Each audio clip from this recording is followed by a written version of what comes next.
Alors, je fais partie d'une entité qui était un peu familière dans le fait de faire naviguer des projets un peu en dehors des sentiers battus, un peu out of the box au sein du groupe, leur trouver des débouchés, leur trouver des alliés pour amener l'idée, le projet jusqu'au marché.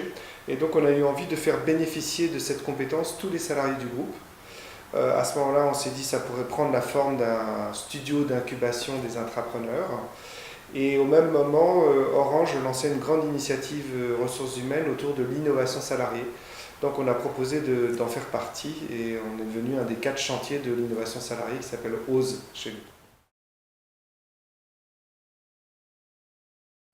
Alors, il y a déjà pas mal d'entreprises qui ont lancé des programmes intrapreneurs. Moi, ma recommandation, c'est de lancer un programme intrapreneur comme on lance un projet d'innovation en mode Lean Startup, c'est-à-dire de commencer par faire quelque chose qui va représenter le concept auprès de ses utilisateurs sans pour autant être quelque chose sur lequel on a passé des mois de travail à un produit fini. Donc de faire ce qu'on appelle un minimum viable product.